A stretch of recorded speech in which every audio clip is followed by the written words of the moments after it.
2024 ഇറങ്ങിയ ഒരു അടിപൊളി ചൈനീസ് സയൻസ് ഫിക്ഷൻ സിനിമയാണ് ബ്യൂറോ 749. ഒരിക്കൽ ഒരു വിചിത്രമായ അന്യഗ്രഹ ജീവി ഭൂമിയിൽ വന്ന് പതിച്ചു. ആദ്യം അത് നിരുപദ്രവകാരിയായിരുന്നു. എന്നാൽ കാലക്രമേണ അതൊരു ഭയാനകമായ ജീവിയായിട്ട് പരിണമിച്ചു. പിന്നെ അത് ലോകത്തിനെ നശിപ്പിക്കാൻ തുടങ്ങി. അപ്പോൾ കുറെ പേര് ചേർന്ന് അതിനെ എതിർക്കാൻ ശ്രമിക്കുന്നതും അതിനിടയിൽ സംഭവിക്കുന്ന സാഹസികതകളുമാണ് സിനിമയുടെ ഇതിവൃത്തം.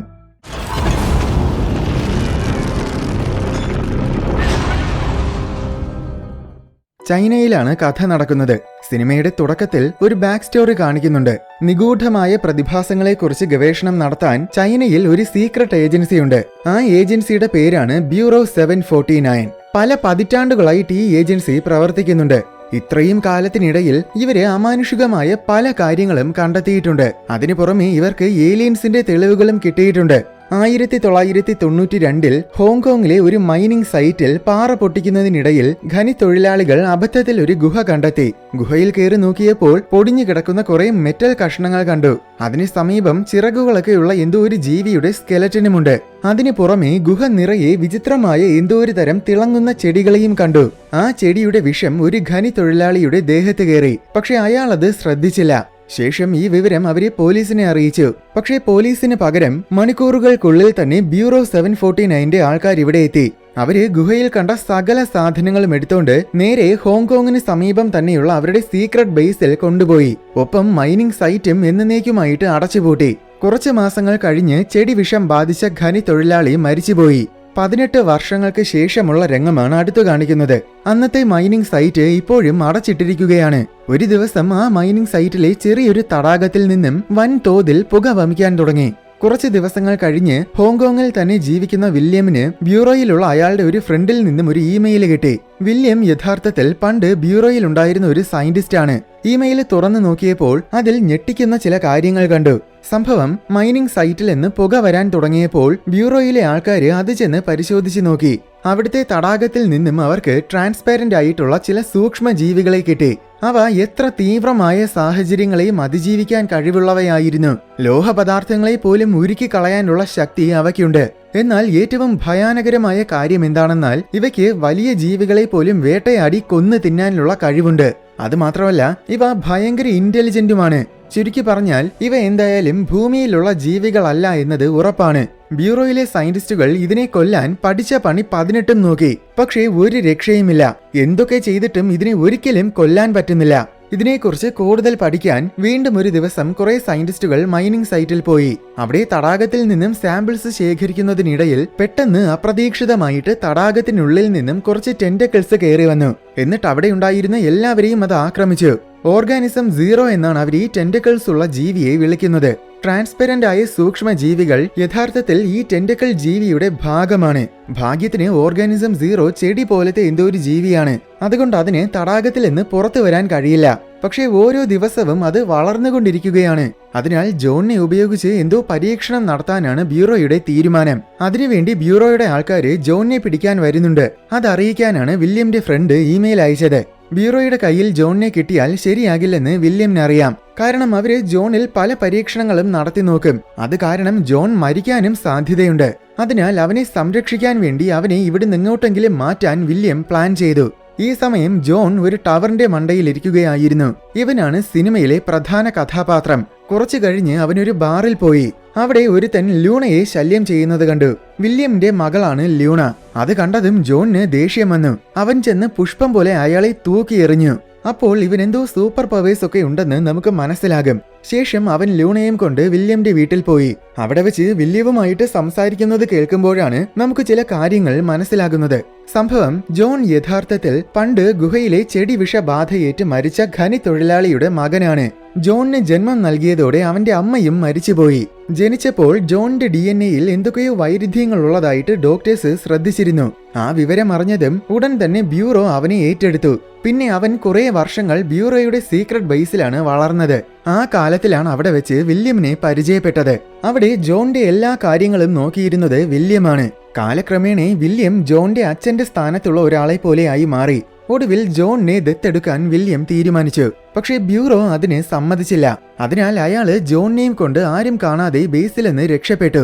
അതിനുശേഷം ഇതുവരെ ബ്യൂറോയുടെ കണ്ണിൽ പെടാതെ ഒളിച്ചു ജീവിക്കുകയായിരുന്നു. എന്നാൽ ഇപ്പോൾ ബ്യൂറോ എങ്ങനെയോ വില്യമിന്റെ ലൊക്കേഷൻ കണ്ടെത്തിയിരിക്കുകയാണ്.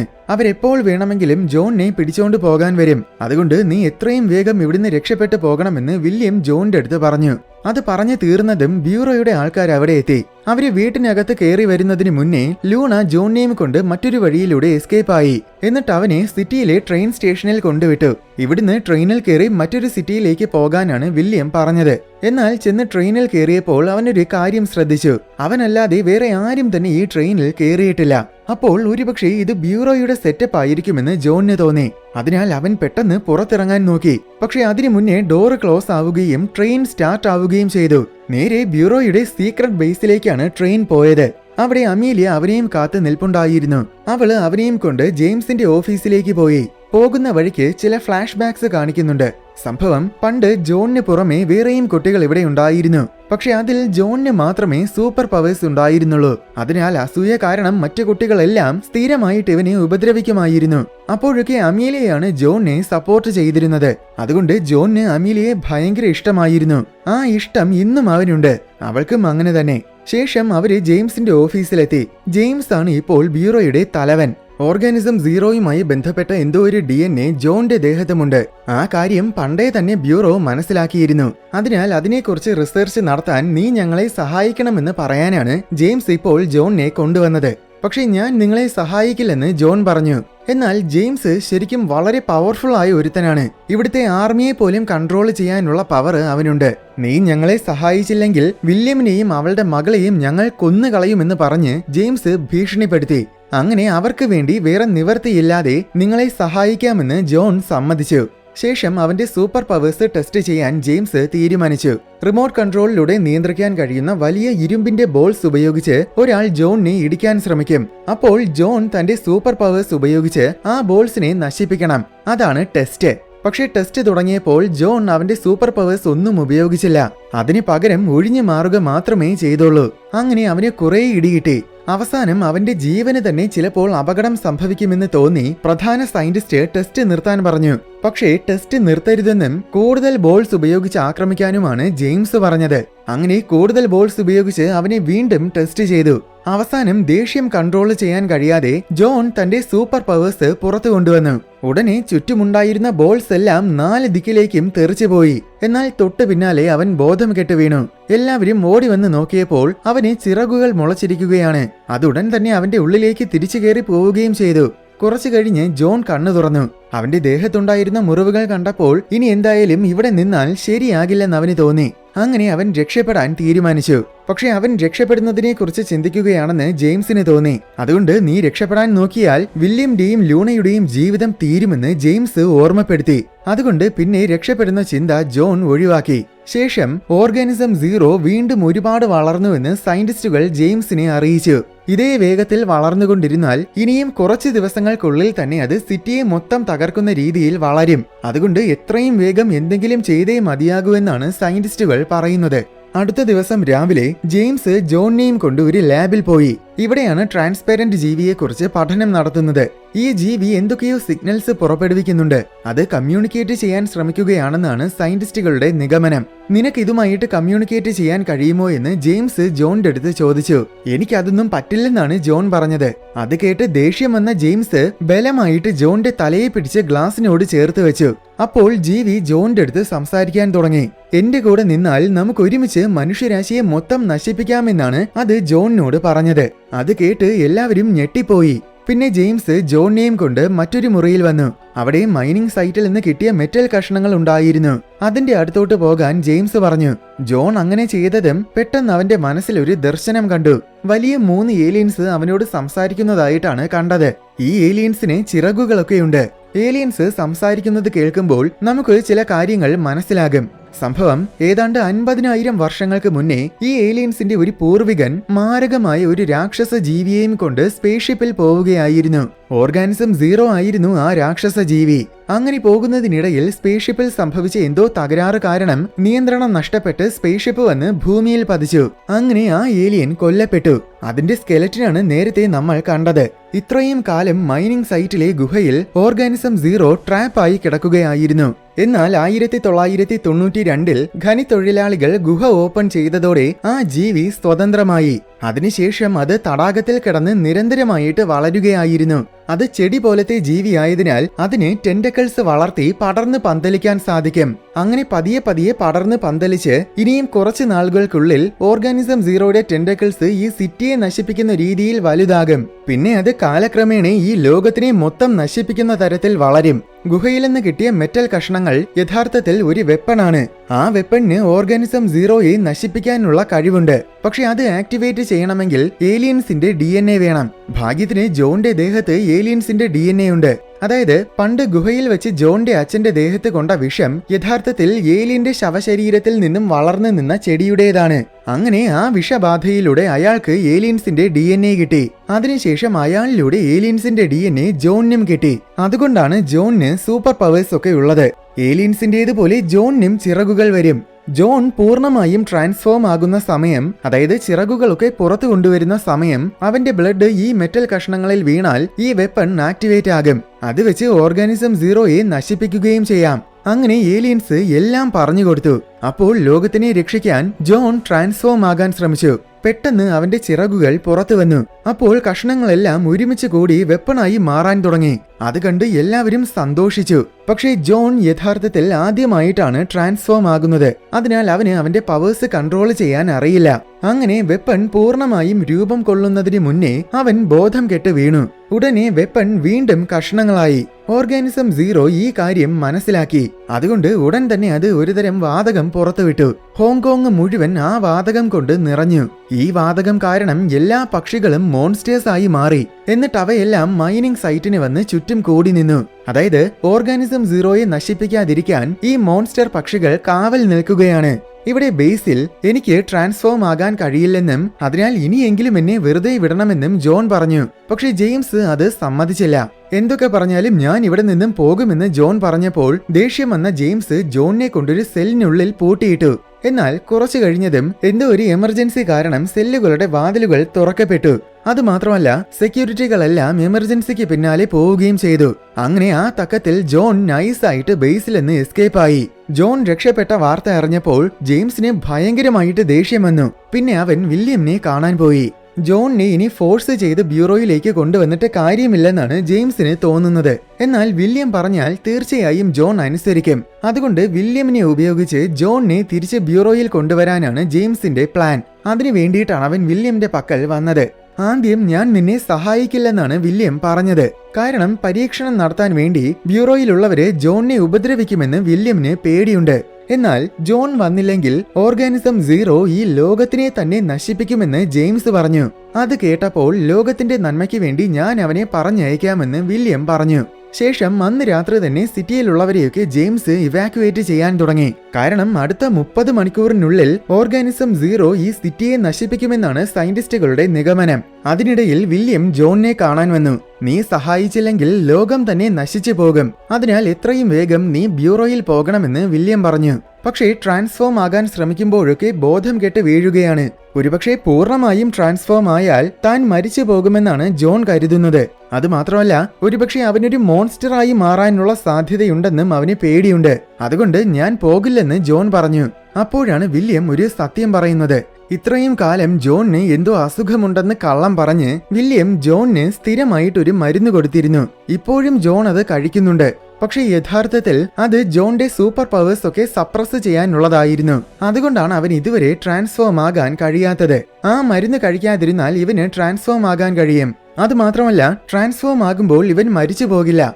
അതിന് പകരം ഇവന് ഏലിയൻസിന്റെ സൂപ്പർ പവേഴ്സ് കിട്ടുകയായിരിക്കും ചെയ്യുന്നത്. ഇതൊക്കെ കേട്ടപ്പോൾ ജോണിന് ദേഷ്യമാണ് തോന്നിയത്. നീ കാരണമാണ് എനിക്കിപ്പോൾ ട്രാൻസ്ഫോം ആകാൻ പറ്റാത്തതെന്നും പറഞ്ഞ് ജോൺ വില്യമിനോട് ദേഷ്യപ്പെട്ട് പിണങ്ങിയിട്ട് ഇറങ്ങിപ്പോയി. ശേഷം അടുത്ത ദിവസം രാവിലെ ഓർഗാനിസം സീറോയെ നേരിടാൻ ബ്യൂറോയിലുള്ളവര് തയ്യാറായി. ഇനി എന്തായാലും ജോണിനെ നോക്കി ഇരുന്നിട്ട് കാര്യമില്ലെന്ന് ജെയിംസിന് മനസ്സിലായി. അതിനാൽ ന്യൂക്ലിയർ ബോംബിട്ട് ഓർഗാനിസം സീറോയെ നശിപ്പിക്കാനാണ് ഇപ്പോൾ ജെയിംസിന്റെ പുതിയ പ്ലാൻ. പക്ഷേ ന്യൂക്ലിയർ ബോംബിട്ടാലും അത് നശിക്കുമെന്ന കാര്യത്തിൽ യാതൊരു ഉറപ്പുമില്ല. ഈ സമയവും ബ്യൂറോ സിറ്റിയിലുള്ളവരെ ഇവാക്യുവേറ്റ് ചെയ്തുകൊണ്ടിരിക്കുകയായിരുന്നു. വില്യം ആണെങ്കിൽ ഓർഗാനിസം സീറോയെ നേരിടാൻ ഒരുതരം കെമിക്കൽ ബോംബ് റെഡിയാക്കുകയാണ്. ലൂണയും വില്യമിന്റെ കൂടെ നിന്ന് സഹായിക്കുന്നുണ്ട്.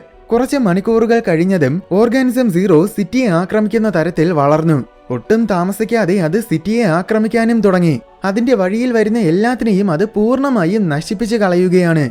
ഈ സമയം തനിക്ക് ഒന്നും ചെയ്യാൻ സാധിക്കുന്നില്ലല്ലോ എന്ന വിഷമത്തിൽ ജോൺ ഒരിടത്ത് ദുഃഖിച്ചിരിക്കുകയായിരുന്നു. അപ്പോഴാണ് അവിടെ അമീലിയ എത്തിയത്. ജോൺ വില്യമിനോട് പിണങ്ങിയ കാര്യം അവൾ അറിഞ്ഞു. അതിനാൽ അവനൊരു കാര്യം പറഞ്ഞു കൊടുക്കാനാണ് അവൾ വന്നത്. എന്താണെന്നാൽ കുട്ടിക്കാലത്ത് ജോൺ പലപ്പോഴും ട്രാൻസ്ഫോം ആകാൻ ശ്രമിച്ചിരുന്നു. പക്ഷെ അവന്റെ ശക്തി കൺട്രോൾ ചെയ്യാൻ അവൻ ഒരിക്കലും സാധിച്ചിരുന്നില്ല. ഒരിക്കൽ അവന്റെ ശക്തിയുടെ പ്രകമ്പനത്തിൽ അവൻ നിന്ന മുറി മൊത്തം ഇടിഞ്ഞു വീണു. ഭാഗ്യത്തിന് കൃത്യസമയത്ത് വില്യം ജോണിനെ തള്ളി മാറ്റിയതുകൊണ്ടാണ് അന്ന് ജോൺ രക്ഷപ്പെട്ടത്. എന്നാൽ അന്നത്തെ അപകടത്തിൽ വില്യമിന്റെ കാല് രണ്ടും നഷ്ടമായി. അങ്ങനെ ജോണിന് വേണ്ടി സ്വന്തം ജീവൻ തന്നെ ത്യജിക്കാൻ തയ്യാറായ ഒരാളാണ് വില്യം. ജോണിന്റെ സേഫ്റ്റിക്ക് വേണ്ടിയിട്ടാണ് അവൻ ട്രാൻസ്ഫോം ആകാതിരിക്കാൻ വേണ്ടി അയാള് മരുന്ന് നൽകിക്കൊണ്ടിരുന്നത്. ഇതൊക്കെ കേട്ടപ്പോൾ ജോൺ ആകെ വിഷമത്തിലായി. വില്യമിനെ വിളിച്ച് സോറി പറയാമെന്ന് കരുതി അവൻ അയാളെ ഫോൺ ചെയ്തു. പക്ഷേ വില്യം ഈ സമയം തടാകത്തിന് സമീപം നിൽക്കുകയായിരുന്നു. അയാൾ നിർമ്മിച്ച കെമിക്കൽ ബോംബ് ഉപയോഗിച്ച് ഓർഗാനിസം സീറോയെ നശിപ്പിക്കാൻ നിൽക്കുകയാണ്.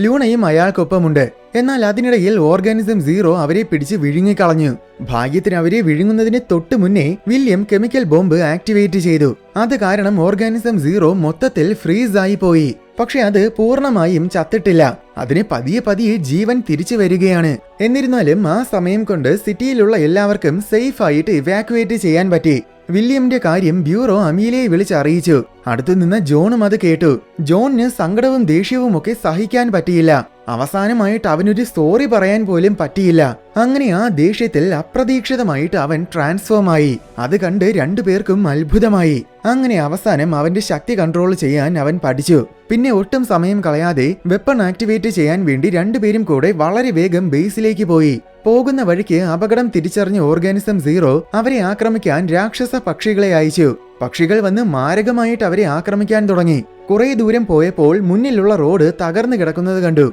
അമീലിയ പെട്ടെന്ന് ബ്രേക്ക് ചവിട്ടി. പക്ഷേ ബ്രേക്കിന്റെ കേബിള് കട്ടായി കിടക്കുന്നതിനാൽ ബ്രേക്ക് ചവിട്ടിയിട്ടും വണ്ടി നിൽക്കുന്നില്ല. വേറെ നിവൃത്തിയില്ലെന്ന് തിരിച്ചറിഞ്ഞതും വണ്ടിയിലെന്ന് ചാടാൻ അവര് തീരുമാനിച്ചു. ജോൺ ആദ്യമേ ചാടി. പക്ഷേ അമീലിയ ചാടാൻ നിന്നതും ഒരു കല്ലിൽ തട്ടി വണ്ടി മറിഞ്ഞു. പിന്നെ അത് ചെന്ന് സ്ലൈഡായി കുഴിയിൽ വീണു. ഉടനെ ജോൺ ട്രാൻസ്ഫോം ആയി. എന്നിട്ട് താഴെ ചെന്ന് വീഴുന്നതിന് മുന്നേ അമീലിയയെ അവൻ വന്ന് രക്ഷിച്ചു. പിന്നെ അവളെയും കൊണ്ട് പറക്കാൻ തുടങ്ങി. അപ്പോഴും പക്ഷികൾ അവരെ തുരത്തുന്നുണ്ടായിരുന്നു. ഇടയ്ക്ക് ഒരു പക്ഷി കാരണം അവര് ചെന്നൊരു ബിൽഡിങ്ങിന് മുകളിൽ വീണു.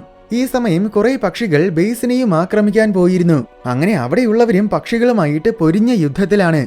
ഇവിടെ ജോണും അമീലയും നിൽക്കുന്ന ബിൽഡിങ്ങിന് മുകളിൽ നിറയെ പക്ഷികൾ വന്ന് വട്ടം കൂടി. ഇനി ഇവിടുന്ന് പറന്നുയർന്നാൽ തീർച്ചയായും പക്ഷികൾ ഇവരെ പിടികൂടും. അപ്പോൾ ഇനി രക്ഷയില്ലെന്ന് രണ്ടുപേർക്കും മനസ്സിലായി. എന്നാൽ അപ്പോഴാണ് അവിടെ ഒരു ഹെലികോപ്റ്ററും കൊണ്ട് ജെയിംസ് എത്തിയത്. ഇതേ സമയം നേരത്തെ പ്രയോഗിച്ച കെമിക്കൽ ബോംബിന്റെ എഫക്റ്റ് മാറിയിരുന്നു. അങ്ങനെ ഓർഗാനിസം സീറോ വീണ്ടും സിറ്റിയെ ആക്രമിക്കാൻ തുടങ്ങി. ജെയിംസ് രണ്ടുപേരെയും കൊണ്ട് ബേസിലെത്തി. ഒട്ടും സമയം കളയാതെ രണ്ടുപേരും കൂടെ വെപ്പൺ വെച്ചിരുന്ന റൂമിലേക്ക് പോയി. ജോൺ ട്രാൻസ്ഫോം ആയതും മെറ്റൽ കഷണങ്ങൾ പതിയെ വെപ്പണായി മാറാൻ തുടങ്ങി. അപ്പോഴേക്കും ഓർഗാനിസം സീറോയും ബേസിലെത്തി. ജെയിംസും കൂട്ടരുമൊക്കെ പക്ഷികളുമായിട്ട് ഫൈറ്റിംഗ് ആയിരുന്നു. ഇടയ്ക്ക് ഒരു പക്ഷി വന്നിടിച്ചത് കാരണം ജെയിംസിന്റെ ഹെലികോപ്റ്ററിന്റെ നിയന്ത്രണം നഷ്ടപ്പെട്ടു. അങ്ങനെ അത് വന്ന് നിലത്ത് വന്ന് വീണ് പൊട്ടിത്തെറിച്ചു. അതോടെ ജെയിംസിന്റെ കഥ കഴിഞ്ഞു. ഈ സമയം ഓർഗാനിസം സീറോ ബേസിനുള്ളിൽ കയറിപ്പോയി. വെപ്പൺ ആണെങ്കിൽ പൂർണ്ണമായും രൂപം കൊണ്ടു. എന്നാൽ അവനത് ആക്ടിവേറ്റ് ചെയ്യാൻ നിന്നതും പെട്ടെന്ന് ഓർഗാനിസം സീറോ വന്ന് അമീലിയയെ പിടിച്ചോണ്ടുപോയി. ഉടനെ ജോണും അവളെ രക്ഷിക്കാൻ പിന്നാലെ പോയി. എന്നാൽ അവൻ എന്തെങ്കിലും ചെയ്യാൻ പറ്റുന്നതിന് മുന്നേ ഓർഗാനിസം സീറോ ഒരു ടെന്റക്കിൾ ഉപയോഗിച്ച് അവനെ കുത്തി കൊന്നുകളഞ്ഞു. അത് കണ്ട് എല്ലാവരും പേടിച്ച് മരവിച്ചു പോയി. കാരണം ജോൺ ജീവനോടെ ഉണ്ടെങ്കിൽ മാത്രമേ വെപ്പൺ ആക്ടിവേറ്റ് ആവുകയുള്ളൂ. എന്നാൽ അവൻ ശരിക്കും മരിച്ചിട്ടുണ്ടായിരുന്നില്ല. കുറച്ച് സെക്കൻഡുകൾ കഴിഞ്ഞതും അവൻ കണ്ണു തുറന്നു. എന്നിട്ട് അവൻ അവന്റെ ബ്ലഡ് കൊണ്ടുപോയി വെപ്പണിൽ വീഴ്ത്തി. ഉടനെ വെപ്പൺ ആക്ടിവേറ്റ് ആയി. പിന്നെ നിമിഷ നേരം കൊണ്ട് തന്നെ ഓർഗാനിസം സീറോ മൊത്തം ഒരു തരം ക്രിസ്റ്റലായി മാറിയിട്ട് പപ്പടം പോലെ പൊടിഞ്ഞുപോയി. ശേഷം ആ വെപ്പണാണെങ്കിൽ പതിയെ ഒരു സ്പേസ് ഷിപ്പായി മാറി. അപ്പോൾ നേരത്തെ കണ്ട 3 ഏലിയൻസ് സ്പേസ് ഷിപ്പിന് സമീപം പ്രത്യക്ഷപ്പെട്ടു. അത് ശരിക്കും ഏലിയൻസിന്റെ ഹോളോഗ്രാം ആയിരുന്നു. സ്പേസ് ഷിപ്പിലെ കമ്മ്യൂണിക്കേഷൻ സിസ്റ്റം വഴി അവര് ജോണിനോട് സംസാരിക്കുകയാണ്. ലോകത്തിനെ രക്ഷിച്ചതിൽ അവര് ജോണിന് അഭിനന്ദനങ്ങൾ അറിയിച്ചു. ഭാവിയിൽ ഭൂമിക്ക് എന്തെങ്കിലും സഹായം വേണ്ടി വന്നാൽ തീർച്ചയായും ഞങ്ങൾ വരുമെന്നും അവര് പറഞ്ഞു. എന്നിട്ട് ഹോളോഗ്രാം അപ്രത്യക്ഷമായി. പിന്നെ സ്പേസ് ഷിപ്പ് പറന്ന് ബഹിരാകാശത്തിലേക്ക് പോയി. കുറച്ച് മാസങ്ങൾക്ക് ശേഷമുള്ള രംഗമാണ് അടുത്തു കാണിക്കുന്നത്. ഇപ്പോൾ ജോൺ ആണ് ബ്യൂറോയുടെ പുതിയ നേതാവ്. ബേസിലുള്ള എല്ലാവരും ജോണിനെ ഇപ്പോൾ ഒരു സൂപ്പർ ഹീറോ ആയിട്ടാണ് പരിഗണിക്കുന്നത്. അമീലിയയും ജോണിന്റെ കൂടെയുണ്ട്. അങ്ങനെയെല്ലാം ശുഭകരമായിട്ട് അവസാനിക്കുന്നതോടെ സിനിമയും തീരുകയാണ്.